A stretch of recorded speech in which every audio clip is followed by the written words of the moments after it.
Made man here. Y'all know how I get down. We talking boxing. Ladies and gentlemen, first and foremost, before we get into the subject matter, I want to say thank you to each and every one of you for the support that you showed my Guillermo Regendow Long Road to Respect video. It was a video that I took good pride in, man, and I really appreciate the response from all of y'all, man. Y'all definitely seen the hard work that I put into that particular vid, the research that went into that video, man. And then I enjoyed making that video, man. And I just really appreciate the response from each and every one of you. If you didn't see it yet, please go check it out. It's down in the archives. I'm going to do more vids like that, man. I have another one that I'm working on up and coming. It's going to be about the origins of the Kell Brook and Amir Khan beef. It goes way back. It goes way deep. There's a lot of a lot of things involving that particular rivalry, man, that I don't know if a lot of fans know about. So we're going to talk about it, man. And it's going to be a similar video to the Guillermo Regendow video, man. And I just really appreciate the response, man, and I appreciate each and every one of you. So continue to tune in here to Made Man. Now, to the subject at hand. Word on the curb is that the WBC has now reinstated beleaguered boxer Luis Ortiz, man. Now, the last time we heard from Luis Ortiz, he was failing a drug test. Luis Ortiz popped up dirty on a drug test for a anabolic steroid called nandrolone. And according to Luis Ortiz, this particular chemical was inside of the medication that he takes for his blood pressure. The whole thing just looks shaky to a lot of us fans and a lot of officials in boxing because Luis Ortiz has been down this road before. He knows exactly the right paperwork that he needs to fill out. He's been popped up dirty in the past for drug tests, so he knows exactly the route that he is supposed to take when leading up to a fight involving drug testing. And one of the things that you are supposed to do is disclose any and all medications that you are taking. Well, Luis Ortiz failed to do that. And it looks shady once again to a guy who should know better, not to mention the place where the medication came from. The doctor that was used to prescribe this medication is a very, very shady doctor. This guy has been having problems, run-ins with the law about selling pills wholesale, you know what I'm saying, not reporting his earnings to the IRS. He's had all kind of problems with that. And he's just a shady character. But however, he still practices law today. And so it just makes the whole situation look bad. And then you look at the WBA, where Luis Ortiz was the #1 contender, and they suspended him from their rankings. Because, I don't know, maybe the WBA has a much shorter stem when it comes to Luis Ortiz because he's popped up dirty in the past involving the WBA. And this is his first time popping up dirty with the WBC. So maybe the WBA just have a much shorter stem to deal with Luis Ortiz. But it just looks bad. In this particular fight, Deontay Wilder went to extreme lengths to make the fight with Luis Ortiz. He paid Brezeale, whom the WBC made his mandatory. He paid him to get out of the way, so he lost money there. You know what I mean? And he still had to fight Brezeale once Luis Ortiz popped up dirty, so he had to pay Brezeale again. It was a double whammy. And according to Deontay Wilder, when it came to the Luis Ortiz fight, he was heavily emotionally invested. And he's not going to get nearly as emotionally invested this particular time. And that's why he was so stressed out and so frustrated from when Luis Ortiz failed that drug test, because he was heavily invested emotionally. Because Luis Ortiz was the third fighter that popped up dirty against Wilder. Wilder attempted to make a fight with Alexander Povetkin, a fight that fans were screaming, we want to see Wilder step up in competition.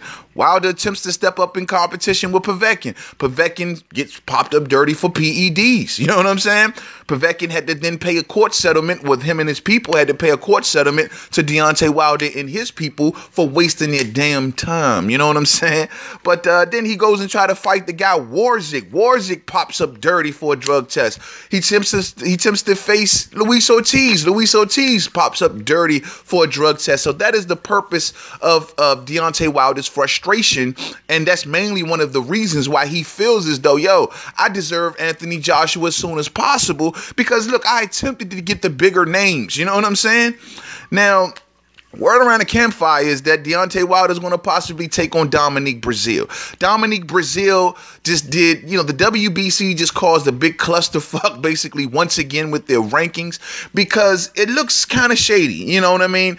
Dillian White, who has 3 of the underling belts from the WBC, given he's never beaten a certified WBC big name outside of Derek Chisora. I don't even know if he's ranked by the WBC, but the fact is, Dillian White has 3 of the underling belts, like the silver belt and this belt and that, but he has 3 of them. And he sits as the #1 contender. Now, the problem with the situation is that Deontay Wilder in his last fight had his mandatory defense, which was against Bermane Stiverne. So he is now on a voluntary defense, meaning that he can either choose to fight other champions or anyone in the top 15 of the WBC. He basically has a full range of options.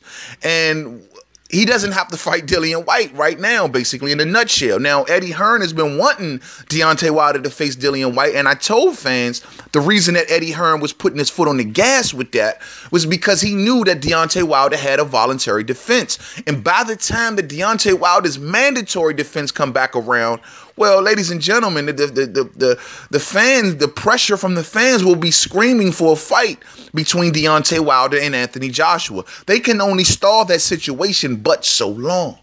And Eddie Hearn knows this. But however, Eddie Hearn also knows that the WBC eventually will order a fight between Dillian White and Deontay Wilder, in which he will have to pay Deontay Wilder much less than he's offering Deontay Wilder today. So I don't know. Maybe he'll bank on the WBC ordering that fight and try to hide behind that mandatory with Dillian White to once again stall the fight further between Anthony Joshua and, say, Deontay Wilder. We see Tyson Fury in the ring look like he's trying to get back in shape.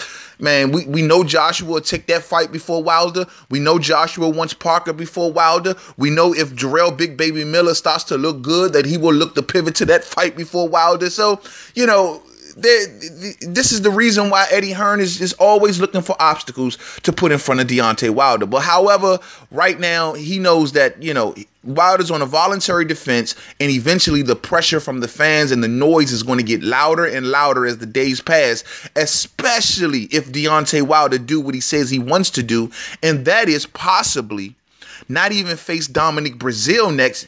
Even though Luis Ortiz popped up dirty, he is still willing to get into the ring with Luis Ortiz, ladies and gentlemen, with Luis Ortiz. It says that, according to Anthony Joshua, anything's possible. If we don't get these fights against Joshua or Parker, then he can definitely be in the discussion. We'll see what happens. Now, we all know that a fight between Luis Ortiz and Wilder is a bit bigger than the fight between Domnic Brezeale and Wilder. But however, the Wilder camp is heavily invested in a way in Domnic Brezeale. Yes, they are, because they have been bringing up Domnic Brezeale on Wilder's undercard since he took the loss to Anthony Joshua. You know what I'm saying? They know this will also be a good measuring fight for Deontay Wilder to say, oh, well, Deontay Wilder beat Domnic Brezeale worse than AJ did. It's a good fight to promote their fight in a way, if you will. You know what I'm saying? It's a more safer fight than Luis Ortiz. It keeps the AJ fight alive. Not to say that Deontay Wilder wouldn't ace Luis Ortiz or whatnot, but I'm just saying it's a much more safer fight. And not to mention there's a storyline there, because Domnic Brezeale and Deontay Wilder have bad blood between each other. Domnic Brezeale has sued Deontay Wilder at one point from an altercation that these two had at a hotel in Alabama, at the Westin. They had a big altercation after one of Wilder's fights, and let's just say that Domnic Brezeale chose to sue. And so there's bad blood there, man. And Deontay Wilder definitely wants to settle that, man. And it's not the worst fight in the world. Domnic Brezeale in today's heavyweight division is not the worst name that you can pretty much think of. You know what I'm saying? But if you know, Deontay Wilder was to choose to go to Luis Ortiz, which I will prefer over Domnic Brezeale, man, hey, man, I think that's nothing but good in my opinion. Now, though Deontay Wilder is talking like, yeah, I will face Luis Ortiz, he's not saying it as a sure thing if the opportunity presents itself, basically. See, the WBC reinstated Luis Ortiz, and they put him third. And they made Domnic Brezeale second.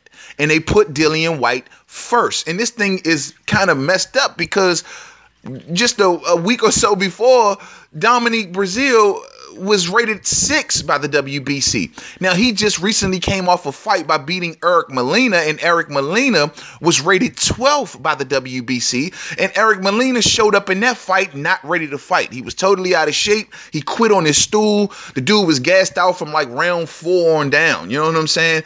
But, given that Domnic Brezeale beat him, a guy also who Deontay Wilder already defeated, they put him from 6th to 3rd. You know what I'm saying? I mean, from 6th, to 2nd. And it just looks like, really? Like, why would y'all do that for him beating Eric Molina? And then right after they do this move is when they reinstate Luis Ortiz to 3rd. You know what I mean? I just think that it just looks shady. They didn't reinstate Luis Ortiz until Domnic Brezeale got the 2nd spot. You know what I mean? I just thought that looked a little shady in my opinion. They could have easily made this decision about Luis Ortiz a week earlier. You know what I'm saying? Especially during the fight card of Deontay Wilder that he just had about a week ago. They could have announced it then, you know what I mean? But they waited until after the Domnic Brezeale fight and say, oh, okay, we'll reinstate Luis Ortiz. And then not really give an official reason as to why you do it. You know what I'm saying? Deontay Wilder is sitting back like, I don't understand. He's disgusted by the situation, basically reaching a conclusion like, yo, I guess you can just dope now because there was no consequences. There was no punishment. You know what I'm saying? And Wilder did not take that very lightly. According to Deontay Wilder, he got emotionally invested and very frustrated. He says, and I quote, "When I found out Luis Ortiz was doping, I had put so much emotion in it. It made me have a stress breakdown," Wilder said. "I was so mad and frustrated about the situation. I had put all my energy in it the first time, so the second time I won't put no energy in it. These people are going to do what they want to do, and if the organizations allow them to come back, then so be it. The heavyweight division is very small, and if these guys are coming back and people think they're the best, then hey, welcome back. But there's going to be a price to pay for that. I know that's right. According to Wilder, I am going to punish him when I get in the ring with him," Wilder said. "Like I tell people, I say what I mean, and most likely what I say comes to pass. So if he gets in the ring with me, that will be his punishment. I will make him pay. I will make him pay. I will make him pay." And those are the words of Deontay Wilder, ladies and gentlemen. So clearly, he ain't happy about this, man. And he also goes on to state how, you got to pay basically money for these drug tests. So we just basically wasting money paying for these drug tests when we can just might as well just go through the fight without having one if there's going to be no consequences, right? It doesn't look good what the WBC do. You got the WBA suspending Ortiz, and you got the WBC who stand behind their clean boxer program, yet they reinstate Luis Ortiz. Some are saying that the WBA and the WBC may have jumped the gun when they made the decision about Luis Ortiz, not realizing that it was his medication. And the WBC is now trying to do some damage control by reinstating Luis Ortiz. Well, the WBA ain't going for it. Fact of the matter is, Luis Ortiz, like they feel like he should know better. So they not going for it. So he's suspended amongst the WBA. I respect that. I totally respect that. So we'll see which way it goes, man. Like I said, man, I'm sure me and fight fans would love to see Deontay Wilder versus Luis Ortiz. This is the fight that we were all psyched up prior to him getting out of shape Bermane Stiverne in the ring and getting stopped in the first round.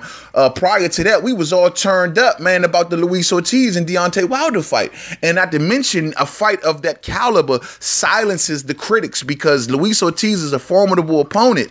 And, you will have to do nothing but give Deontay Wilder his respect for beating a guy like Luis Ortiz. Now, this is a good time to catch Luis Ortiz. Luis Ortiz ain't fought in about 11 months. So I'm sure he may have a little bit of ring rust. Not to mention Luis Ortiz is an older fighter. So there go the two built-in excuses right there, ladies and gentlemen, from the Deontay Wilder detractors. But yet and still, this is still a good time for Deontay Wilder to catch Luis Ortiz. I think he should possibly go for it. No one cares about Domnic Brezeale, man. Like, yo, I appreciate his victories over Amir Mansour and yada, yada, yada, and his attempts to try to beat Anthony Joshua. But, yo, we can wait on that, man. If we can get Luis Ortiz as soon as possible, we would love to see it. And if Deontay Wilder beats Luis Ortiz, well, the dial gets turned up up 20 times for the volume to get louder for a fight between Deontay Wilder, the real champ, and the other guy. So we'll see how this thing play out. So to the next video, Main Man Made Man. Don't forget to subscribe. Twitter, Made Man 511. Facebook, Main Man Made Man Boxing Forum. Google Plus, Main Man Made Man, man. Hey, yo, I'm telling y'all, man, like I stated in the beginning of this video, please do not miss the Kell Brook and Amir Khan origins video that I got working out, man. There's a lot of tidbits in there, man, that a lot of people do not talk about, man. We're going to really explore the beginnings and the reasons to why these two fighters just don't like each other. And believe it or not, ladies and gentlemen, these two fighters are more of the same fighter, as much more as you guys think out there. And we're going to get into that, so don't miss it. So to the next video, don't forget to subscribe. Peace out.